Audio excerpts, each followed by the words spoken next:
अदल बदल।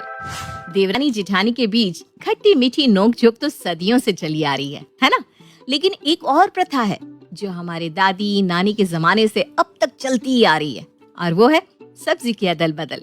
जब तक एक दूसरे के घर में सब्जी की अदल बदल नहीं हो जाती, तब तक खाने का मजा कहाँ आता है। और यही प्रथा का चलन मिश्रा परिवार में भी है, जहाँ ज्योति और वर्षा एक दूसरे के साथ रोज सब्जियों की अदल बदल करती आई हैं। वर्षा, खाना बन गया है क्या? बस भाभी आई, दाल में तड़का ही लगा रही हूँ। अच्छा ठीक है, 10 मिनट के बाद नीचे ले आना दाल, ठीक है? ठीक है। अरे क्या चल रहा है? अरे आइए ना आंटी, बैठिए। हाँ बैठ जानकी। अरे तेरी रोज आवाज आती है। हमारे घर भी वर्षा सब्जी बन गई ना, नीचे ले आ।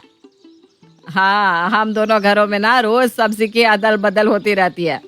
ये तो बहुत अच्छी बात है।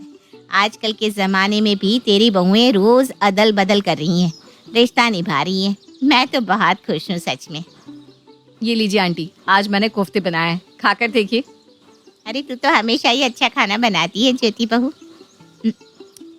वाह, कोफ्ते तो बहुत ही अच्छे हैं सच में।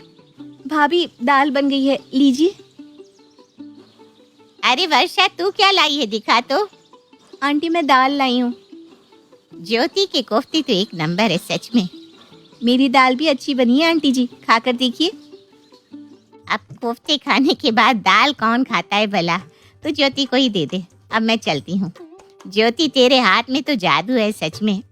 Thank you aunty. खाना तो मैं भी स्वाद ही बनाती हूँ, उसमें क्या बड़ी बात है। हाँ, पर आंटी को मेरे हाथ का खाना ज्यादा पसंद आया। ये कोफ्ते ना आज भी कच्ची लग रहे हैं।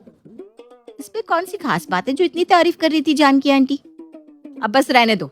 ये दाल को देखो जरा, कैसे पानी तैर रहा ऊपर। तुम्हारी शादी के इतने वक्त बाद भी अभी तक सिंपल सी दाल बनानी नहीं आई तुम्हें? ये कोई सिंपल सी दाल नहीं है भाभी, ये तड़का दाल है। आप मुझे कह रही हैं अभी तक आपको सिंपल दाल और तड़का दाल में फर्क भी समझ में नहीं आया? फर्क की बात तो तुम मत ही करो वर्षा। उस दिन माँ जी इसने उपमा में कड़ी पत्ते की जगह नीम के पत्ते डाल दिए थे। अरे वो तो मुझसे गलती से डल गए थे। अरे बस करो तुम दोनों अच्छा खाना बनाती हो, जानकी को क्या पता। उसकी बातों में आकर एक दूसरे से लड़ाई मत करो। अभी चलो खाना लगा दो। ज्योति, आकाश भी आता होगा। ज्योति और वर्षा के बीच अब एक चिंगारी तो जल ही चुकी थी, जिससे वो धीरे धीरे जल रही थी, और इसी जलन में दोनों एक दूसरे से आगे बढ़ने की दौड़ में लग गई थी। भाजी देखिए, आज मैं क्या लेकर आई हूँ। क्या बनाया है वर्षा? खुशबू तो बहुत अच्छी आ रही है। माँ जी, आप खाएंगी ना तो उंगलियां चाटती रह जाएंगी। आज मैंने छोले कुलचे बनाए हैं, वो भी बिल्कुल पंजाबी स्टाइल। अरे वाह ज्योति, देख तो वर्षा क्या लाई है, पंजाबी स्टाइल छोले। अरे तुम्हें बनाने आते हैं? मुझसे रेसिपी पूछ लेती, मैं अच्छे से बता देती। ऐसा लगता है कि तुमने मसाले कम डाले हैं। मैंने सारे मसाले अच्छे से डाले हैं। और आपसे रेसिपी क्यों लूं? आपने जो अगली बार छोले बनाए थे ना, उसमें तो कोई स्वाद ही नहीं था। ऐसा लग रहा था कोई बीमारों वाला खाना खा रहे हैं। अगली बार के छोले तो मेरे घर में सबने प्लेट चाट कर खाए थे। अब तुमसे नहीं बन रहे तो तुम मेरे छोलों के बारे में ऐसे बात कर रही हो? मैं बात नहीं कर रही हूँ। ये लीजिए छोले कुलचे। रुको, आज मैंने बेसन की सब्जी बनाई है, लेती जाओ। रवि को तो बहुत पसंद है मेरे हाथ की बेसन की सब्जी। हाँ पसंद है, लेकिन अब ना वो मेरे हाथ की बेसन की सब्जी ज्यादा पसंद करते हैं। वो क्या है ना, आपकी बेसन की टिक्कियों का स्वाद अच्छा नहीं आता। अरे बस करो दोनों, ये क्या लगा रखा है? ये कच्चा है, इसमें मसाला नहीं। ये क्या कोई मास्टर शेफ चल रहा है कि एक दोनों के खाने के बारे में नुक्स निकाल रही हो? अब एक शब्द और कहा ना तो मैं। अरे बस मैं जा ही रही थी ऊपर। ये लीजिए छोले कुलचे। ये लो बेसन की सब्जी। पता नहीं क्या हो गया है दोनों को। ज्योति और वर्षा अब एक दूसरे को ताना मारने का और एक दूसरे के खाने में से नुक्स निकालने का कोई भी मौका नहीं छोड़ती थी। अरे वर्षा सुन तो, आज सारा खाना नीचे ही ले आना। आज संडे है ना, तो सब लोग साथ में बैठकर खाना खाएंगे। ठीक है माँ जी। ये सही है माँ, एक दिन तो मिलता है, सब साथ में बैठकर खाना खाते हैं। हाँ, आज तो वर्षा ने कचौरियाँ बनाई होगी। मुझे बहुत पसंद है उसके हाथ की कचौरियाँ। ज्योति को भी बहुत पसंद है ना ज्योति? हाँ ठीक ही होती है, लेकिन मैंने ना अब एक नई रेसिपी सीखी है कचौरियों की। उससे खाओगे ना तो उसके बाद कोई कचौरी तुम्हें अच्छी नहीं लगेगी। आप चाहे जितनी भी कचौरियाँ बना लीजिए भाभी, मेरे हाथों जैसी तो बना ही नहीं पाएंगी, क्यों भैया? हाँ वो बात तो है, लाओ कचौरिया।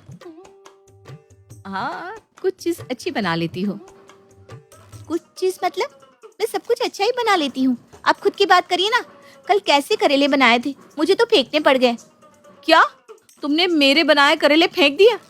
देखा माँ जी, कैसे ये मेरे खाने को बाहर फेंक रही है। मैं इतनी मेहनत से खाना बनाती हूँ और ये है कि उसे बर्बाद कर देती है। अब अच्छे नहीं लगेंगे तो और क्या करूंगी मैं? ठीक है, खाना तो मुझे भी तुम्हारा पसंद नहीं आता। आज से मैं भी तुम्हारे हाथ का खाना काम वाली को दे दूंगी। क्या? अगर ऐसी बात है तो मैं आज की बात यहाँ कुछ लाऊंगी ही नहीं। हाँ तो मांग भी कौन रहा है कि यहाँ ले आओ? मत लाना कुछ भी यहाँ आज के बाद। मैं भी कुछ नहीं बनाऊंगी आज के बाद तुम्हारे लिए। हाँ तो कौन खाना चाहता है आपके हाथ का खाना? वैसे भी जा रही हूँ मैं। जाते जाते अपनी कचौरियां भी लेती जाओ। चलो रवि, आज के बाद हम ऊपर ही खाना खाएंगे। अरे पर हमने क्या किया? मुझे वो हलवा खाना था। और मुझे वो कचौरी। तुम चल रहे हो या कचौरी भी मैं किसी और को दे दूं? और तुम आकाश, चुपचाप ये हलवा खाओ, समझे? हे भगवान, सत्यानाश हो तेरा जानकी। ज्योति और वर्षा के बीच ये पहली बार हो रहा था कि उन दोनों ने एक दूसरे से सब्जी की अदल बदल करना छोड़ दिया हो। दोनों अपने गुस्से में अपने पतियों को भी सजा दे रही थी। अरे आज एक ही सब्जी है तो कल सुना नहीं था क्या कि आज के बाद दोनों घरों में अदल बदल नहीं होगी? अरे रोज दो सब्जियां और अलग अलग खाना हुआ करता था और अब ये खाना खा रहे हो या ये भी मैं लेकर जाऊं? अरे अरे नाराज क्यों हो रही हो? खा रहा हूं ना मैं। लड़ाई इन दोनों ने की है और सजा हम तीनों को मिल रही है। ऊपर रवि का भी यही हाल होगा। अरे दाल चावल है और सब्जी रोटी। अब जो है यही है, आज से हम सब्जी की अदल बदल नहीं करेंगे। अब यही खाओ, दाल चावल। अरे पर सब्जी रोटी होती तो? हाँ हाँ, एक काम करो, तुम भी ना नीचे ही जाकर खाना खा लो। मैं कल से खाना बनाना ही बंद कर देती हूँ। अरे मैं तो मजाक कर रहा था, मुझे तो बहुत पसंद है दाल चावल। ज्योति और वर्षा दोनों गुस्से में अदल बदल तो नहीं कर रही थी, लेकिन अब इतने दिनों बाद एक दूसरे के खाने को मिस बड़ा कर रही थी। वाह क्या खुशबू आ रही है वर्षा के घर से। लगता है कचौरियां बन रही है। हाँ खुशबू तो सच में बहुत अच्छी आ रही है। मुझे भी बहुत पसंद है वर्षा के हाथ की कचौरी। क्या हुआ बहू, मन में क्या सोच रही है? नहीं कुछ नहीं। कहाँ खुशबू आ रही है? आप भी ना माँ जी बस कुछ भी कहती रहती हैं। कचौरी तो मैंने बना दी है, लेकिन ज्योति भाभी की वो खट्टी मीठी चटनी के बिना मज़ा नहीं आएगा कचौरी खाने में। अब क्या करूं, उनसे कह भी तो नहीं सकती। वर्षा और ज्योति अब एक दूसरे के खाने को मिस कर रही थी, पर गुस्से में थी तो एक दूसरे से कुछ कह भी नहीं पा रही थी। अरे ज्योति बहू, क्या बना रही है? कुछ नहीं आंटी, बस टिंडे की सब्जी। टिंडे की सब्जी कौन खाता है? मुझे तो बिल्कुल नहीं पसंद। हाँ वो तो सही बात है, लेकिन आपको पता है ना वर्षा इस तरह टिंडे की सब्जी बनाती है कि आप उंगलियां ही चाट जाओ। हाँ ज्योति सच कह रही है, वर्षा सच में बहुत अच्छी टिंडे की सब्जी बनाती है। पर तेरे हाथों में तो बड़ा स्वाद है। वो जो उस दिन तूने पकोड़े भेजे थे, इतने अच्छे थे कि क्या बताऊं। हाँ हाँ, वैसे पकोड़े तो बाजार में भी नहीं मिलते। अब ज्योति के हाथ में है ही जादू। वर्षा तू भी कुछ सीख। वर्षा को सीखने की कोई जरूरत नहीं है आंटी, वो इतनी अच्छी चीजें बनाती है कि मैं तो सोच भी नहीं पाती। एक बार इसने बचे हुए चावलों की बिरयानी बनाई थी, क्या लाजवाब थी। अरे पर तू। नहीं आंटी मैं कुछ नहीं, मैं ये बात स्वीकार करती हूँ कि वर्षा मुझसे अच्छा खाना बनाती है। नहीं भाभी, आप मुझसे बेहतर हैं। इतने दिनों से आपके हाथ की सब्जी नहीं खाई तो मेरा तो पेट ही नहीं भरता। हाँ मुझे भी ना खाना अधूरा अधूरा सा लगता है। जानकी अब मुझे लगता है कि तुझे जाना चाहिए।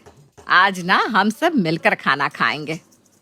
हाँ हाँ, मेरा क्या काम है देवरानी जेठानी के बीच में। मैं तो बस ये कह रही थी कि आंटी अब सब्जी खाइए, अब हमें कुछ नहीं सुनना। वर्षा चल सारा खाना नीचे लेकर आ जा, आज हम सब अदल बदल करके खाना खाएंगे। जानकी आंटी, आपको भी करना है अदल बदल सब्जियों का? अरे छोड़ना वर्षा, पहले ये खाना बनाए तो सही, फिर करेगी अदल बदल।